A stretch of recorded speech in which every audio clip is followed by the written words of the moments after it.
Massachusetts is known as the cradle of the American Revolution, Red Sox baseball, Boston, and Cape Cod. But the Bay State is also home to deep forests, wild rivers, natural wonders, and forgotten histories. Despite this, the central interior and the western mountains are drive-through country for many. My name is Bob Tremblay, and I grew up in the highlands of central Massachusetts. I've spent my life exploring the back roads and remote trails of the state. I work as a professional outdoor educator and wilderness guide, and have led thousands of people on outdoor adventures throughout New England. Join us as we head off the beaten path and visit the wild landscapes, remote places, hidden gems, and high summits of the wilds of Massachusetts. This is Bay State Backcountry.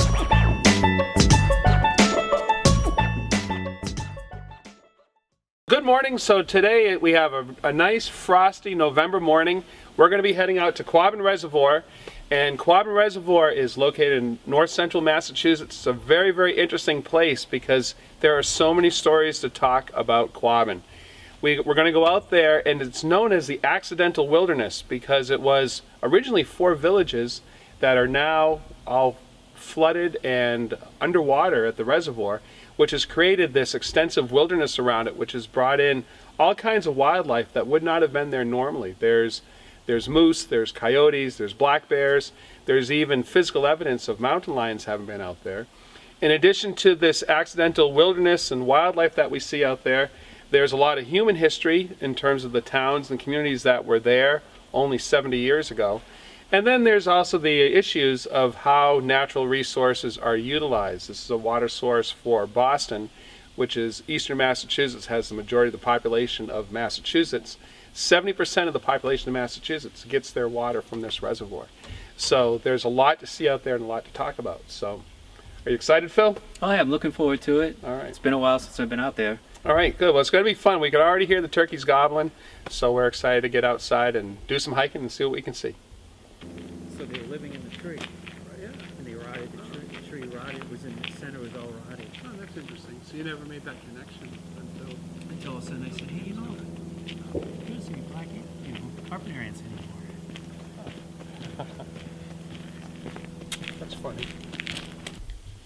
All right, so we've been walking now on the old Main Street here for maybe quarter to half of a mile. And what we're seeing now as we get closer to the center of town is we're starting to see some of the cellar holes. So what we have right here is this is the foundation of what was one of the barns in Dana. And so when they created the reservoir, they dammed the Swift River and the Ware River, and they knew that, of course, the rivers were going to flood, and so these communities had to be abandoned. And so all of the houses were purchased by eminent domain by the state of Massachusetts.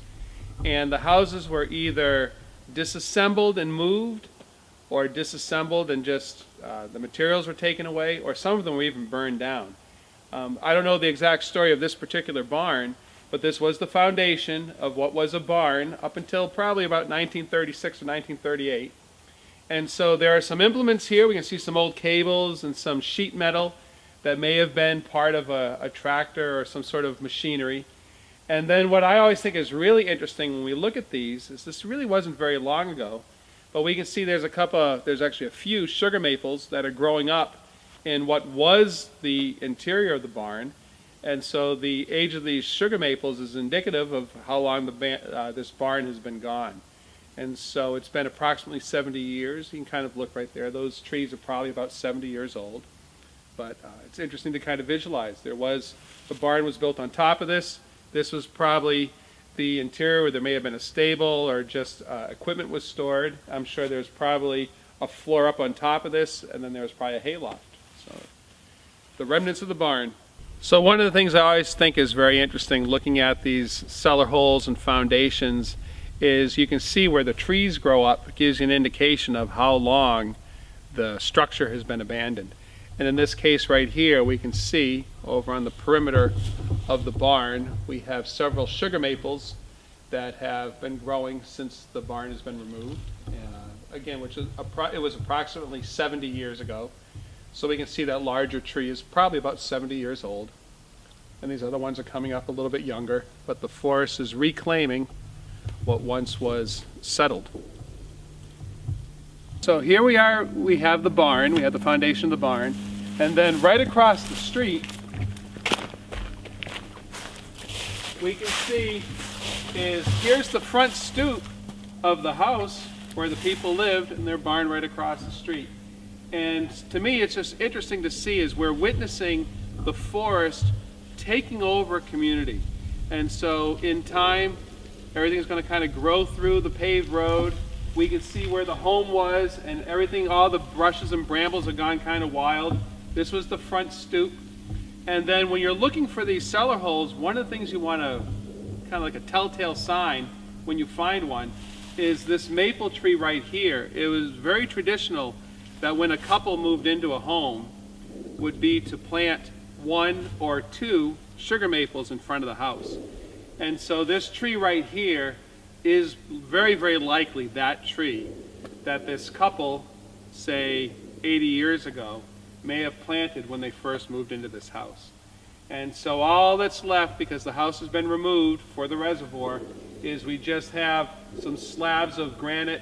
We have this front stoop and a little bit of a foundation where the home was. Kind of behind here, some of these brambles, is we have some wild rose and some bittersweet that's kind of coming up. Sometimes you find old grapevines and things that were near the house when the people lived here. So again, we're right near the house, and over here we can see a grapevine that has gone feral. So that was a grapevine that was growing near the home. It was probably convenient for them to come out and pick grapes from the house. And of course, since the house has been abandoned, everything's kind of gone wild. And so we have this feral grapevine that's kind of growing up into the trees. Very common thing to see around a lot of these foundations here and elsewhere in Massachusetts. So again, we can kind of see how nature is sort of reclaiming the entire area. Not only the wild plants, but also plants that have gone feral, that were planted and were a part of the community and now are living and thriving on their own. All right, as we get progressively closer to the center of Dana, we're starting to see more and more of these cellar holes and these foundations. And one of the things that you always have to keep in mind as you're looking at these is that these homes were built at different times. And so what we see here is this was probably built, this is a house that was probably built, I would imagine, in the 1700s. You can kind of see this is a very small foundation. And this is literally just stones, just kind of piled up stones. And so even though the foundation is this small, the house was bigger. And we have to remember is you can just kind of look here and just imagine how much work it was to build a home without modern machinery and without modern equipment, without concrete back in the day. So whoever built this house, probably homesteaded it, had to dig down into the soil, probably hand digging this hole out, had to carry all these stones, gather them from the forest, bring them out here to kind of build up their foundation. So it was a tremendous amount of work to build a foundation. So that's why these are so small. The house, the actual house, was probably 3, maybe 4 times larger than this footprint up on top of here, and was likely a story or 2 high. But this foundation right here is all that still remains. So this was one of the older homes of Dana. As we get closer and closer to town, we start to see things that are a little bit more modern looking in terms of materials and in terms of size. All right, so we're getting a little closer to the center of Dana, and as we get closer to the center of town, the foundations and the cellar holes that we're seeing are increasingly modern. And so in contrast to that barn foundation that we saw further down, that was so small, is this one here. We have the 3 walls, and this was a pretty big structure. And so what we can kind of imagine here is we have the 3 walls. This side of the barn was open. There are probably barn doors that opened up. Kind of coming into here is probably where they may have kept animals, possibly. Probably more likely there was equipment stored in here. And then of course the barn was built overhead. And again, I imagine just from what I know of the barns and the farms around here is there was probably a big first floor, and then above that, probably the hayloft. This is one of my very favorite photographs of Dana. So we're in the center of Dana, and this is actually the old school that used to be right here in the center of town. And in this photograph, we can see the school, we can see this tree that's over on the side of it, we can see where the cemetery was also on the other side directly behind me, and we can compare it to reality. So directly behind me, we have the cellar hole, the foundation where the school was. The tree is still there. We can see the posts from the fence line that ran along the school. There are people today that are still alive that went to this school. So now it's kind of like a ghost town as the wilderness is returning, and this entire community center has been abandoned for the sake of the reservoir. One of the most eerie things is that as not only did they remove the buildings, but the cemetery, which was right next to the school, is they actually dug up all the graves. They removed everybody, and everyone's been reburied, but everything here has been removed. And there's some resentment from some of the people that were forced to give up their homes and to move out of town. But you know, the end result of the story is that we have this wilderness returning, and we have fresh water for the greater Boston area. Oh, look what I found here. This is very interesting. So what we have behind me is used to be Potapog Pond, but it's now been flooded by Quabbin Reservoir, which is out there. This is the closest the level of the water got to Dana. And so what I just found floating in the water right here, it's probably 6.5 feet long, is we have a beaver stick. And so this is a stick, it looks like it may have been a striped maple, but that's just a guess. But I can see here is that the beavers have eaten the bark off of this stick, just like eating corn on a cob. So a beaver cut this down. You can see where he cut it down at this end, and then the beaver had it out in the water and just ate the bark off. You can see some of the teeth marks on the bark right there. And he just stripped this down, and it was floating in the water. So we have a lot of beaver in this area. There's actually a beaver lodge kind of around the bend over there. And what we're seeing where I'm standing right here as well is a lot of slides where the beavers are going up into the woods and then sliding down into the water. We can also see some otter sign. We have some otter scat right here as well. So the beavers and the otters are taking advantage of the fact that the water's here, and it provides them with habitat that they wouldn't have had if the town of Dana was still up above. So again, the animals follow the wilderness as the wilderness returns. Here we are, here's Quabbin Reservoir, and what we're looking over right now is where the former town of Enfield used to be.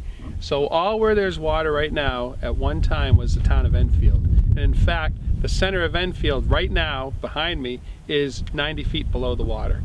And so this Quabbin Reservoir is the largest body of fresh water in the state of Massachusetts. It's one of the largest reservoirs in the entire United States. From north to south, it's 18 miles as the crow flies from north to south. And if we were to walk the entire shoreline, there's 181 miles of shoreline. The reservoir holds 412 billion gallons of water. So this reservoir serves 70% of the population of Massachusetts. So again, what we're overlooking here, this was the Swift River Valley, the Swift River and the Ware River were dammed up to create this reservoir. And so all the forest we see around it is that accidental wilderness that we were talking about. So this provides fresh water for the state of Massachusetts and habitat for all sorts of Massachusetts wildlife.